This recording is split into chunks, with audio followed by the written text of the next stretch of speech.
Eh bien bonjour à toutes et à tous. Aujourd'hui je vais vous montrer un petit détecteur de touches très facile à réaliser et sensible. Donc c'est tout bête. Il s'agit simplement d'un petit morceau de balsa de 3 cm, un petit morceau de corde à piano que j'ai planté au milieu, que j'ai fait ressortir par derrière, j'ai plié le bout, je l'ai collé, renfoncé. Donc voilà, en tirant, ça ne peut pas s'enlever. Replié, voilà. Ce petit outil, ça va se placer sur le fil de la canne. Et je vais vous montrer ça sur une canne.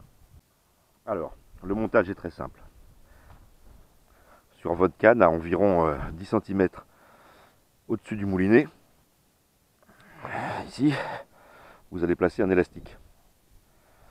Je vous conseille de faire plusieurs tours, parce que nous allons coincer en fait le fil du moulinet sous l'élastique. Et suivant la force du courant et la traction, vous allez pouvoir coincer le fil sous une spire, 2 spires, 3 spires, 4 spires et ainsi de suite, suivant la force que vous voulez. Donc c'est tout bête. Vous ouvrez votre pick-up,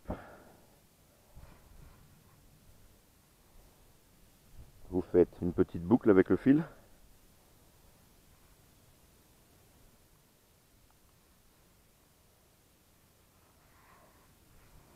voilà, que vous passez sous l'élastique.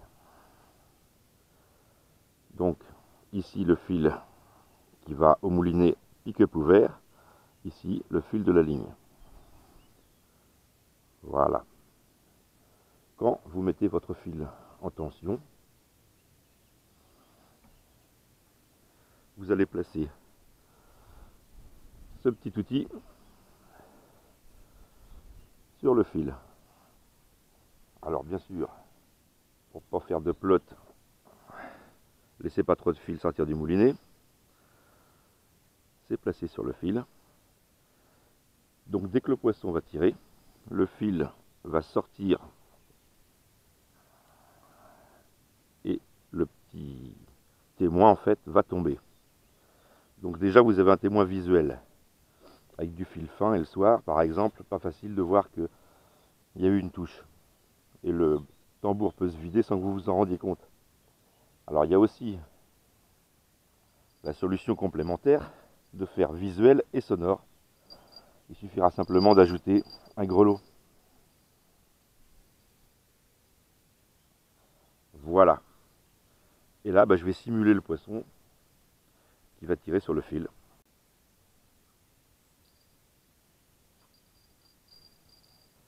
Voilà.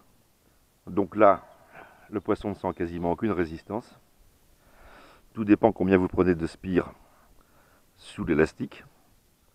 Et puis, le témoin tombe, bien sûr. En tombant, vous avez la cloche qui sonne. Il est très facile en plus de le retirer. Sans compter que si vous pêchez le carnassier, il y a quand même un temps d'attente avant le ferrage. Donc, aucun souci.